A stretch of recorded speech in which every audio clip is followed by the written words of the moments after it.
Welcome to Front Office Pros. Today, we're going to be going through some Week 2 trade targets. Yes, we know it's early, but some people may be panicking, and it's time to take advantage. Hike! All right, Joe, so we're each going to give 2 trade targets that we're going to buy now. So why don't you give the first one, Joe? Who do you got? Yeah, Steve, and I think, the fantasy community definitely could be panicking on this guy. I'm going to start off by going with wide receiver Chris Olave. His current trade value is 46, and I mean, let's face it, this guy, I know you're not that interested in him, but I've got him in a few leagues, and I think people are definitely panicking because, the Saints scored all these points, and yet Olave only had 2 receptions on the day for 11 yards. Meanwhile, Rashid Shaheed had the deep 56-yard touchdown. Both tight ends, Foster Moreau, Jawan Johnson, get in the end zone as well. But this was just a game where they got up early. They didn't really have to pass. And I don't think the Saints offense is going to be good enough to have that lead all the time in all these games. So I think eventually, they could have a negative game script and is going to have to pass more. And I still believe Chris Olave is the number 1 option in this offense. So with that said, are you then trading the likes of, say, Malik Neighbors, Stephon Diggs, Drake London, Jalen Waddle? Are you trading those guys to acquire Chris Olave? Man, some of those are tough. I definitely, I think I definitely would kind of try to maybe go with a guy like Stephon Diggs, who had a couple of touchdowns in week 1. Not sure if that's going to be something, but outside of the 2 touchdowns, he really wasn't heavily utilized in the offense. So I do think he'd be an interesting one to, go ahead and see if you can't get an owner that's panicking, that has Olave and just sees, Diggs found the end zone a couple of times. You can go ahead and make that deal. What about London or Olave? They both had bad weeks. I'm just curious which one you lean towards. Yeah, I would definitely, I'd rather have Olave than London, just because I think, I don't know, I'm a little concerned about that Falcons offense. Kirk Cousins didn't look that great. I know it was against the Pittsburgh Steelers. TJ Watt was just on him. He didn't have a whole lot of time, but even when he did have time, it just looked like he wasn't being able to plant off of that foot that he tore his Achilles on, and didn't look that impressive. And something was off with this offense. I mean, Ray McLeod seemed to be one of their go-to targets. You got Drake London, Darnell Mooney, Kyle Pitts, Bijan Robinson, and you're drawing up plays for Ray McLeod. That just doesn't make sense to me. Yeah, I mean, I'm not a Chris Olave person. I mean, I'm just not his fan. But I will say that this would be a good opportunity to try to go get a trade done with him. Because there was already speculation as to how good the Saints were going to be this year. So with this stinker that he had, it's going to be tough. I mean, I don't see. I mean, the reality is we don't see a lot of trades happen in week 2. It's just too early. You really have to smooth someone to make it happen. So is it possible? Yes. Is it likely? Probably not. So, but I mean, personally, I would not trade him. I don't think this is not indicative of his entire season, though. I think he'll be better than this. I just think game script, it just didn't support Olave for this game. Yeah, I agree. I mean, you're talking about, somebody that you had to potentially pay, at least $30 for, even 30 plus that I've had to pay in other leagues to get him. So you made a decent investment. Are you panicking enough to go ahead and trade them? Somebody out there could be. Are you enjoying this episode so far? Well, if you are, subscribe to our YouTube channel, smash that like button, and hit the notification bell for upcoming videos. We do videos throughout the year, so you're not going to want to miss what we have in store. All right, Joe. So my player that I'm going to be saying that you should buy now, and you're going to disagree with me because we talked about it, is going to be tight end Dalton Kincaid of the Buffalo Bills. Now, I recognize he didn't do all that much, and so that's why people are panicking, and they're saying that, I don't want anything to do with them, which is what you're going to say, because at the end of the day, he didn't do all that much. But 51 snaps Dalton Kincaid had, 25 routes run, only 1 target. So people are going to look at the 1 target, and they're going to get concerned. But what I like to see is he led the team as the skill players. He led the team in snaps, and he was the second highest in routes run. So he's on the field. And there were some plays, they might not say all plays, but at least the game plan, it seemed to indicate that the Cardinals were trying to take Kincaid out of the game. And they said, hey, we're going to force you to go elsewhere. We're not going to let you use Kincaid as a security blanket. Will all defenses do that? I think not. I think Cardinals going in to say, we want these other guys to prove themselves. We're not going to let Kincaid beat us. So for me, I'm looking at the usage. To me, I really like the usage. I like how many snaps he had. I like the amount of routes run. As far as what I would trade to acquire him, I think there could be a decent amount of people who are panicking about him because people were expecting this huge year from him, and he had a dud. And the big question was with Dawson Knox being there. Dawson Knox, that's the number I got mixed up with. Dawson Knox had 35 snaps. So, he was fourth on the team, or if you don't count James Cook. He had a lot of snaps as well. So people could be concerned because they didn't really use the 12 personnel all that well last year in Buffalo. So I would be willing to trade Mark Andrews away for sure. The trade value chart we're referencing here, Andrews is ahead of him. I for sure would rather have Kincaid. I would trade Evan Ingram. I would trade George Kittle. Honestly, there's a lot of guys I would trade, and I think you probably could get Kincaid plus, even if you trade a guy like a Sam Laporta. So for me, I'm buying the dip before, I don't think the dip will be there much longer. Would you trade Brock Bowers coming off of a pretty good week one? That's an interesting one because of the lack of talent in Las Vegas, because you really only have Devontae Adams and him, in my opinion. Although Trey Tucker looks pretty good. I got Jacoby Myers. I think it's tough because I would say this. If you trade for Kincaid and you offer Bowers straight up, I think I would do it.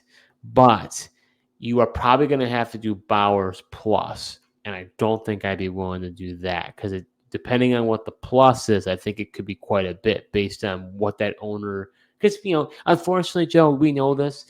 People want to look at what they spent for the player. What did I spend up in an auction draft? Where did I draft them? You got to know. When the draft's over, it's a sunk cost. It's over. Like whatever you paid in the draft is ancient history as far as I'm concerned. I understand people want to reference that, but the reality is when the NFL starts, in my opinion. Yeah, I completely agree with you. I mean, it's kind of like what Sean Payton was saying, even for, the 53-man roster. He doesn't really care where guys are drafted. He wants the best players, no matter how they got there. He wants the best players on there. I think the same goes for fantasy. I don't care how much you spend for him, what round you took him in. Like once the season starts, it's go time. Who do you have on your roster? And go from there. But you mentioned Kincaid. I really wasn't interested in this guy. I don't have him anywhere, and I really don't have, like you said, I don't really have interest in trading for him. Just because you mentioned him, man. Like from what we've seen, as long as Dawson Knox is on the field, Kincaid doesn't have big fantasy games, and even though he played all those snaps, he got one target. Like that's not very good and fruitful. And it was like Arizona has been one of the worst teams against tight ends, so it's just tough. You couldn't have asked for a better matchup. Maybe they're better this year at covering tight ends, but they have been the worst defense against tight ends for the last couple of years now, and I just don't know that they got that much better overnight here. I mean, time will tell, right? I mean, we're week one, going into week 2, week 3, 4. So we'll see how this all develops. I just think there's a window of opportunity here. You could keep waiting. And Kincaid, he's got a matchup against the Dolphins. I think he could do quite well with against the Dolphins. So I think if you want him, now's the time to pounce. But if you don't, and he still doesn't do well, his value is going to continue to decline. So, and that owner is going to get more and more, hasty to say, hey, I got to move this guy for something before his value completely tanks. Yeah, I think that's the key thing. Like, where's people's pain points? Are people's pain points enough after 1 week? I think that's tough. But, time and time again, especially with the, draft costs that I know we didn't want to say throw that out there, but I think that goes in most people's minds and where they had to get this guy. And if he's not going to get the return on their investment, over a few weeks span, I think that at that point their pain point would be high enough where they might be willing to deal him.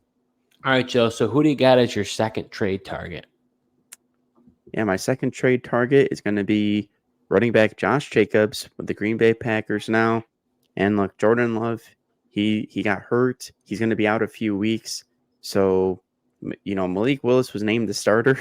We really haven't seen too much out of him. He's got more interceptions thrown than touchdown passes at this point.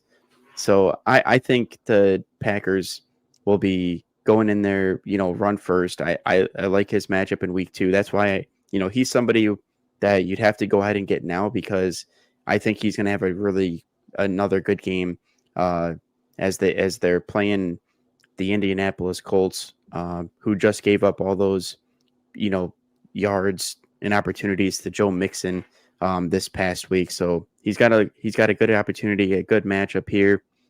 And, the owner that has Josh Jacobs could be worried about the Jordan Love thing. He's, who knows, 3 to 4 weeks I'm expecting him to be out for. Not sure what the Green Bay offense is going to look like, but I do think they're going to lean more on the run. Malik Willis isn't the type of quarterback that they're going to just trust to drop back there 30 plus times. So as far as who you would trade away in order to acquire Jacobs, are you trading Ramondre Stevenson, Alvin Kamara, Tony Pollard? All these guys had really good, pretty good week ones. Are you trading any of those guys to acquire Josh Jacobs? Yeah, I think, I'm not that much of a Ramondre Stevenson guy, so I'd be willing to do that. And I think somebody like Tony Pollard could be interesting. I know that he had a pretty good week 1, but and he had the majority of the shares. But at some point, is that going to continue, or will Tajay Spears eventually work more into it? I think Kamara is a tough one, especially we're talking about from a PPR perspective here.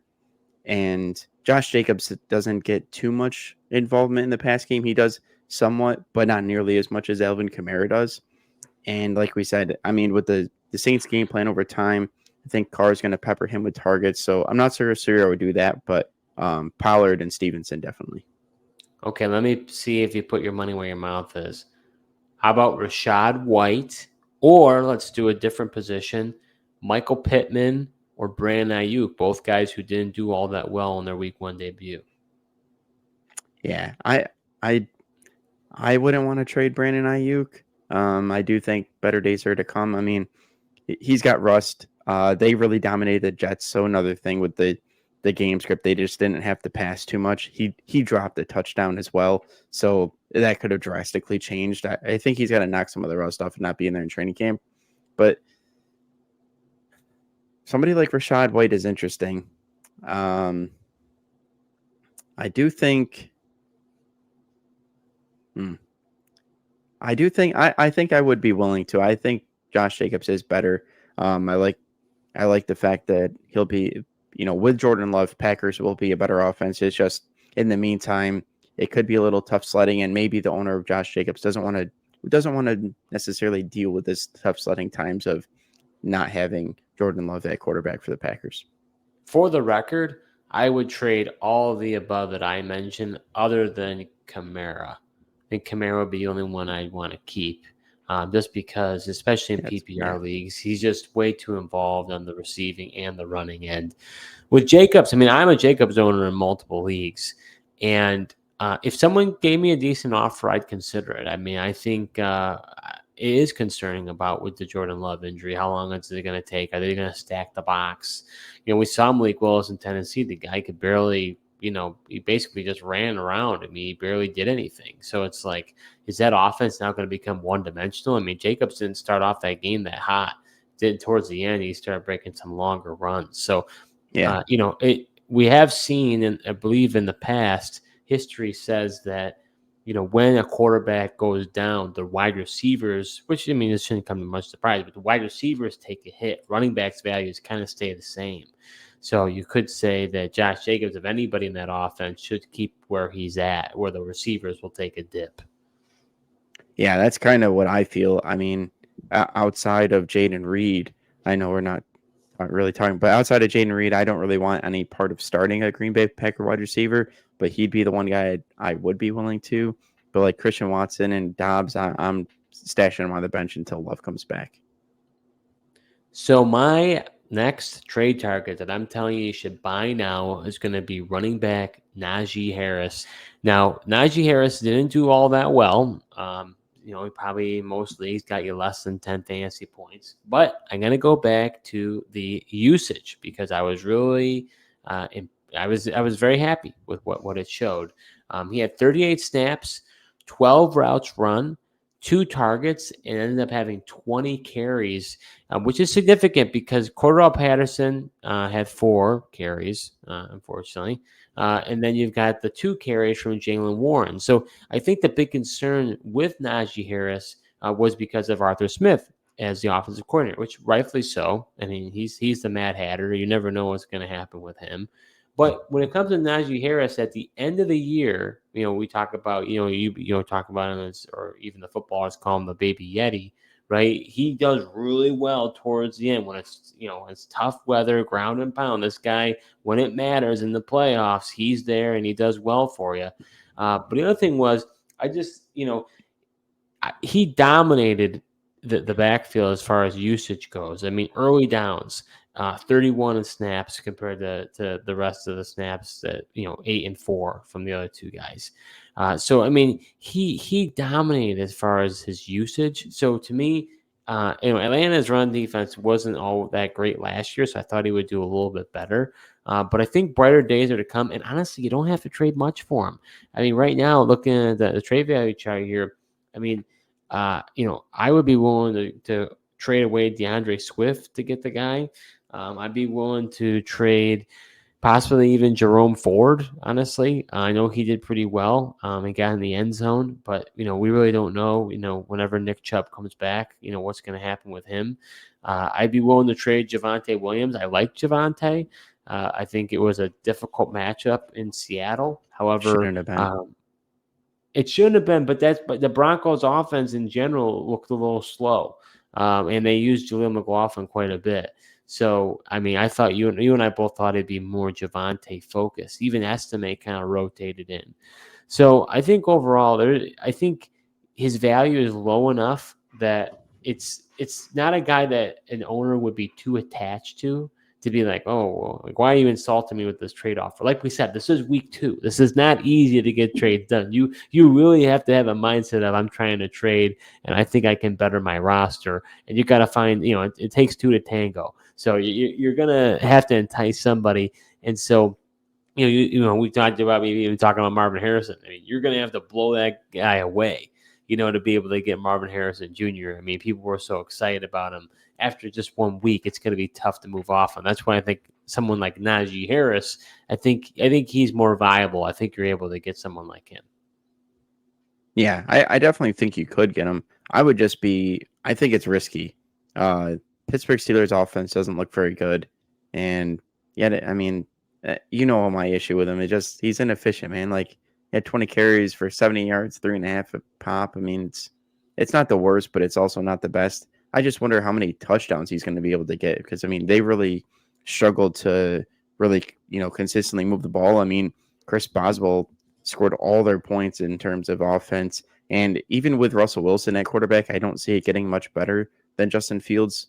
Well, there'll be less carries, though. And that's what I think will be because you had Justin Fields had 11 carries where you're not going to have like barely any carries with Russell Wilson. Russ could just decide to run it on his own. They won't have the designed runs, though. You're right about that. But I don't know. Najee Harris on a bad offense, like I'd rather trade him away than buy him.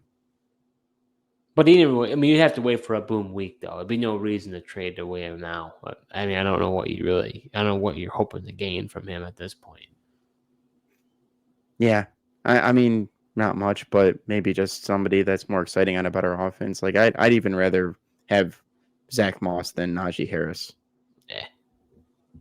Because the Bengals will turn it around. They're a way better offense. They always start slow.